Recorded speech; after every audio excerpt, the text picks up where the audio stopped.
Montana Territory, July 1881. The baby was already crying when she stepped off the stagecoach into the dust-blown silence of Red Hill. Sierra Callahan held her son tighter against her chest, her arms aching from the long ride and her mind heavy with the words she had heard in every town behind her whispers, warnings, and outright refusals. "That baby will bring you trouble, miss. Best keep going. Nothing for you here." And now Red Hill looked no different. One street of warped wood buildings, a half-empty trough in front of the saloon, and a few men leaning still as fence posts outside the general store. Their eyes followed her as she crossed the road, but none offered help. No one ever did. She adjusted the wrap around little Finn's body, tucking his face gently into the curve of her neck. He smelled like dust and milk and something sweeter hope, maybe, though Sierra no longer trusted that word. She walked into the boarding house with her chin high. The woman behind the desk barely looked up. "You're the one with the child," Sierra nodded. "We are not taking in trouble." "I have money," Sierra said, quiet but firm. She reached into her worn satchel, pulled out the last coins from a sale back in Cheyenne. "Enough for a week." "I will not ask for more." The woman looked at the coins, then at the baby, then at Sierra's face, her mouth pressed into a thin line. "1 night, that is all." Sierra took the key without comment and climbed the stairs with Finn. She had learned not to argue. She had learned that people saw a woman alone with a baby and assumed the worst. Even when the worst had already happened, she had not told anyone what happened the night she ran. Not about the man who had sworn he loved her, then turned cruel when he learned she was carrying, or the way his family, wealthy, respected, vicious, had made it clear she was no longer welcome anywhere near their land or name, so she ran. Finn was born in a barn outside Fort Fetterman, with no one but a kind widowed midwife to help her. And since then, it had been town to town, always moving, never wanted. She sat on the edge of the narrow bed now, rocking Finn slowly. "We will find a place," she whispered, pressing her lips to his soft hair. "I do not care what they say." She told herself it was true downstairs. Quentin McAllister stood beside his horse, brushing dust from the saddle with slow, thoughtful strokes. He had seen the woman get off the stage tall, proud despite the wear in her dress, the baby wrapped close to her like he was the only thing tethering her to the earth. He had seen the way people looked at her, and how she looked back without fear, but also without hope. Quentin had spent enough time in these towns to know folks were quick to judge and slow to help. He had not always been a man who stepped in. He had learned long ago that doing so came with its own cost. But something about the way she had walked, shoulders squared, jaw set, baby held so fiercely, made him pause. He had known pain like that once. Not the same kind, maybe, but close enough to recognize it. He was just leading his horse toward his cabin on the edge of town when he heard the crash. Sierra's scream ripped through the quiet street like a whip. Quentin dropped the reins and ran. When he burst into the boarding house, the front door hanging off its hinge, he saw 2 men drunk, rough-looking ranch hands standing in the hallway upstairs. One was gripping Sierra's arm. Finn was screaming. "Let go of her," Quentin said, voice low and steady. The man turned, sneering. "Mind your business, cowboy. We were just having a bit of fun." She did not say no. She did not need to. Quentin started up the stairs, boots hard against the wood. "Let her go." The second man stepped forward, but Quentin moved fast. One punch to the jaw sent the man crashing into the wall. The other tried to pull Sierra tighter, but she shoved back with everything she had left. Quentin reached them in 2 strides, yanked the man away, and threw him down the stairs. Silence followed. Even Finn stopped crying for a heartbeat. Sierra stood frozen, breathing hard, eyes wide. Her hair had come loose, her dress torn at the shoulder. Quentin reached for the baby first, checking him gently. Then, only after making sure Finn was unharmed, he looked at her. "You all right?" His voice was rough, but his touch was careful. Sierra nodded, lips trembling. "I am now." He gave a short nod, then walked down the stairs and dragged both men out by the collars, leaving them in the street and telling them to get gone before he put them on the next train east. When he returned, Sierra was still standing in the hallway holding Finn close. She looked at him, really looked, and something in her expression changed. "Thank you," she said softly. "I do not know what would have happened if you had not come." Quentin looked at her. "You should not have to keep running." "I do not have a choice." "You do," he said. "Come stay at my place, just outside town, quiet. No one will bother you, not while I am there." Sierra blinked. "You do not even know me. Why would you offer that?" He looked down at Finn, then back at her. "They said your baby would bring trouble." Her breath caught. Quentin gave a small, tired smile. "Trouble is welcome at my table." Sierra stared at him, unsure whether to believe what she had just heard. "I have a spare room," he added. "You will be safe." "That is all I am offering." She hesitated, then nodded once. "All right." By sunset, Sierra was standing in Quentin's kitchen, holding a cup of coffee while Finn slept in a basket by the stove. The cabin was clean, modest handmade table, worn floorboards, a rifle above the hearth. There were signs of a quiet life. A half-carved chair in the corner, a stack of books by the window, a pot of beans simmering low. Quentin moved around the space like a man used to silence. But he kept glancing at her, at Finn, as if making sure they were really there. Sierra watched him in return. Broad-shouldered, quiet, his face sun-worn but calm, he had not asked questions, he had not judged. "Why did you help me?" she asked finally. He looked at her across the room. "Because you needed it, and because no one else would." She nodded slowly, her fingers tightening around the cup. "Thank you," she said again. Quentin held her gaze. "You are welcome." And for the first time in a long time, Sierra felt like maybe she was. The morning came slow and gold-washed. Sierra woke to the scent of bread baking and the quiet creak of a chair shifting somewhere beyond the thin wooden wall. For a moment, she stayed still, her hand resting protectively on Finn's back as he slept bundled beside her on the cot. The room was warm, the air scented faintly with pine smoke and flour. It was the first night in weeks she hadn't slept with one ear open. She rose quietly, pulling on her boots, and stepped out into the main room. Quentin was seated at the table, carving something small out of a piece of hickory. A loaf of soda bread rested on the counter behind him, steam curling up from its cracked top. He glanced up, then set the knife down.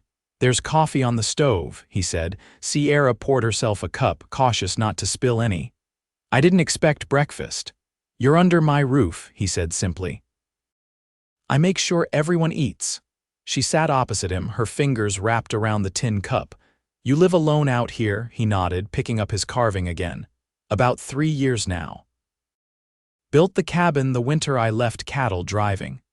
Her eyes scanned the room, tools neatly stored, shirts mended with care, floors swept clean. "You seem like a man who doesn't do anything halfway." "I don't see the sense in doing it otherwise." She sipped slowly, then looked toward the cradle basket. "I can cook if you need. You don't owe me anything." "I didn't say I did." "I just like to work for my keep."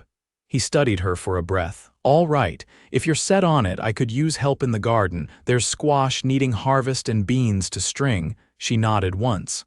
"I can manage that." They stepped outside after breakfast. The sun had risen well above the treetops, casting long, slanted light across the grass. Finn lay in a shaded corner of the porch, dozing in a woven basket lined with a quilt Quentin had fetched from the chest in his room. Sierra knelt in the garden rows, dirt working beneath her nails as she clipped the rough stems of the squash vines. Quentin worked beside her, sleeves rolled up, hands steady. They didn't speak much. The silence wasn't heavy, it moved like water between them, quiet and natural. "I had a sister," Quentin said eventually without looking up. "Her name was Eliza. She had a baby girl not long before she passed." Sierra paused, knife in hand. "I'm sorry." She was 19. Worked herself to death trying to prove she could keep a place going on her own.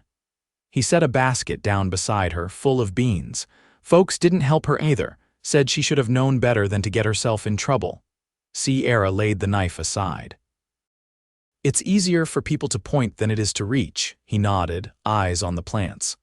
I buried her in dry ground she'd tried to grow corn on. After that, I figured I'd live quiet, do what I knew how. And now you're helping me. I didn't help her soon enough. That won't happen again. Sierra looked down at the basket in her lap. I didn't choose this road, but I chose to keep going. That takes grit, he said, more than most men I've known. They worked until the sun climbed high and shade shrank beneath the cottonwoods. Quentin brought out a jug of water and a cloth for her hands. When she reached for it, their fingers brushed. Neither of them moved back. That evening, after Finn had been fed and settled, Sierra stood in the doorway, watching the sky streak orange and rose above the ridgeline. Quentin sat on the porch steps, carving again, this time a tiny horse. She eased down beside him. He sleeps better here. Place is quiet, he said. Safe. She looked at him, her voice low. That's not something I've had much of. He didn't answer right away, but when he did, his voice was sure. You'll have it here. As long as you want it. I don't know what comes next. You don't have to know yet. They sat there until the stars came out, the cool of night brushing their shoulders. Quentin handed her the carved horse without a word. She turned it over in her palm, the curves sanded smooth, the legs careful and strong. She didn't smile, but something in her chest loosened. Thank you, she said. He didn't look at her when he answered. You're welcome. The barn smelled of cedar and old hay, warm with late August heat. Quentin had pulled the harnesses down from their hooks and was oiling the leather beneath the open loft window, flies buzzing in lazy circles above his head. Sierra leaned in the doorway, her sleeves rolled to her elbows, a bucket of feed balanced on her hip. You always work this quiet? Quentin didn't look up from the bridle. Noise never helped a man think clearer. Sierra stepped inside, her boots muffled by the straw scattered across the floor. I used to think silence meant something was wrong. Now it feels like breathing. He glanced over, then nodded once. She set the bucket down near the stalls and ran her hand along the neck of the bay gelding closest to her. The horse flicked an ear, content. What's his name? Cass, Quentin said. Short for Cassius, don't ask me why. Just fit him. She smiled to herself, tracing the path of a scar across the horse's shoulder. He's steady. Carried me through a flood outside Cottonwood Pass. Didn't spook once. Sierra untied the feed sack and poured it into the trough, her movements efficient. I never had a horse that wasn't half wild. My father couldn't keep one long. He'd trade them off when things got lean. Quentin set the bridle aside and wiped his hands on a rag. Where was that? North of Laramie. Dry land, hard winters. We had goats mostly. Nothing that pulled a plow. She didn't offer more, and Quentin didn't push. He moved to the next harness, checking the stitching. Sierra watched him a moment. Do you ever miss driving cattle? She asked. He shrugged. Sometimes, miss the stars more than the trail. Out there, they filled the sky so thick you'd think the world was upside down. She stepped closer, brushing straw from her skirt. I used to watch them from the roof of our cabin. My brother said they were holes punched in the heavens, letting the light through. How many siblings? Just him. Nathan. He enlisted when I was 15, never came back from Fort Dodge. Quentin's jaw tightened, but he didn't speak. Instead, he handed her the leather strap and motioned toward the saddle tree. Hold that straight while I buckle it, she nodded, taking the worn leather in her hands. As he adjusted the cinch, their fingers touched again, and this time neither of them moved away. You think you'll stay? He asked quietly. I don't know, she said. I didn't come with a map, just wanted to stop running. He fastened the buckle, then looked up at her. You don't have to decide all at once. She studied his face, weathered, honest, waiting, but I'd like to stay a while longer. His eyes didn't leave hers. You'd be welcome. Outside, Finn's soft wail rose from the porch. Sierra turned, already moving toward the sound. I'll get him, Quentin said, already crossing the yard. She paused at the barn door, watching as he lifted Finn from the cradle gently, like he'd held fragile things before and knew how to keep them whole. The baby quieted almost immediately, one tiny fist curling into Quentin's shirt. Sierra leaned against the post, arms folded. He doesn't take to many, she said. Quentin looked down at the boy, then back at her. He's strong, like his mother. She stepped down from the porch and took Finn into her arms, brushing her lips across the top of his head. "He'll need a place to belong." Quentin didn't answer right away. Instead, he looked out toward the pasture where the grass rippled under the wind like water. "He's got one now," he said. They stood there as the sun slid lower, the light turning honeyed and slow. Sierra didn't speak, but she shifted closer, so their shoulders nearly touched, and Quentin, whose life had been marked by long silences and empty rooms, didn't step away. 3 weeks passed with the rhythm of work and weather. The days slid by marked in rows of dried beans, stacked firewood, and the soft patter of Finn's bare feet against the porch boards when Sierra held him up in the morning sun. Quentin had shifted the shed's old door to make a cradle, carving the slats by lantern light, never saying a word about it. He left it near her bed one morning, and when she found it, she ran her fingers over the smoothed corners but didn't speak. Instead, she folded one of Finn's blankets inside it and laid him down, her shoulders hitching just once before she set her jaw and stood straighter. The first frost came early that year, curling along the fence rails and silvering the grass beneath the cottonwoods. Quentin had woken before dawn, already splitting logs when Sierra stepped outside in her shawl, the hem brushing the tops of her boots. "You ever hunt?" he asked, nodding toward the tree line. "There's deer moving down from the ridge now that the nights are colder." "No," she said, rubbing her arms. "My father did, but I never learned. He said a girl didn't need to know." Quentin tightened the strap on his saddlebag.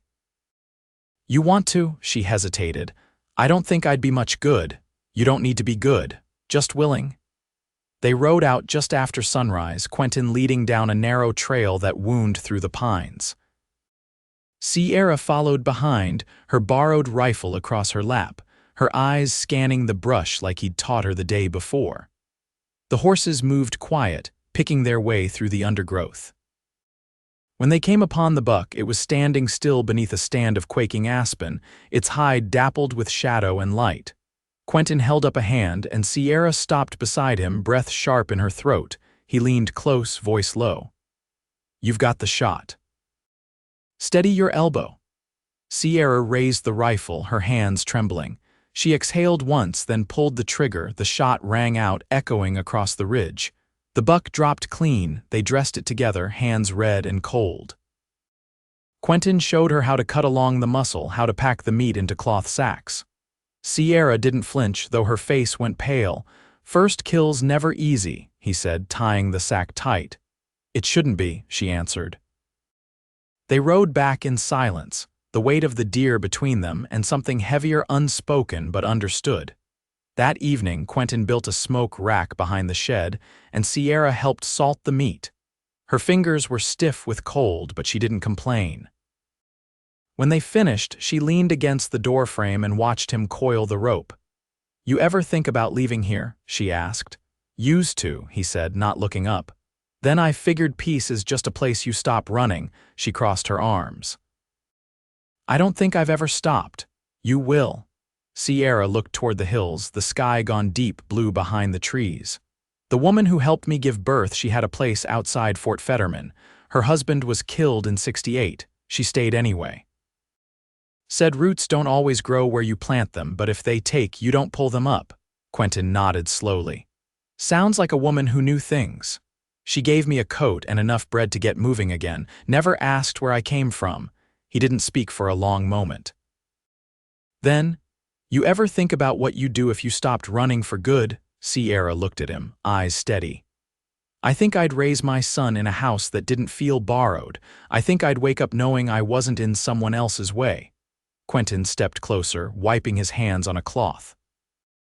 "And if that house was here?" She didn't answer right away, just looked at him, the shadows of evening softening the lines of his face.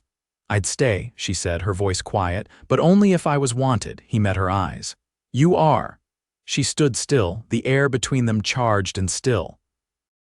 Then Finn cried from inside, his voice small but urgent, and she turned without a word and went to him. Quentin watched her go, his chest tight with something he hadn't felt in years, something like hope, but steadier, something that could be built on. And inside, Sierra lifted her son and held him close, not noticing the tears on her cheeks until they slipped into the collar of his shirt. The first snow dusted the earth in early October, clinging to the porch rails and the edge of the chicken coop roof. Sierra stood at the window with Finn balanced on her hip, watching the flakes settle. He reached a chubby hand toward the glass, his breath fogging the pane. Behind her, the fire popped in the stove, warming the kitchen with a slow, steady heat. Quentin came in from the barn, brushing snow from his shoulders. His coat was damp, his cheeks ruddy from the cold. He shut the door behind him and hung his hat on the peg by the wall. Sierra turned toward him, her face still half lit by the gray morning light. "There's a quiet in the air when it snows," she said. He stepped closer, glancing at Finn. "Most things hush down for it, makes it easier to hear what matters." She didn't answer, just watched him as he reached for the towel by the stove and dried his hands. He moved around her to check the kettle, then poured water into the basin. His movements were unhurried, as if time had taken on a different shape inside these walls. "You ever plan to go back to Wyoming?" he asked, not looking at her. Sierra shifted Finn to her other hip.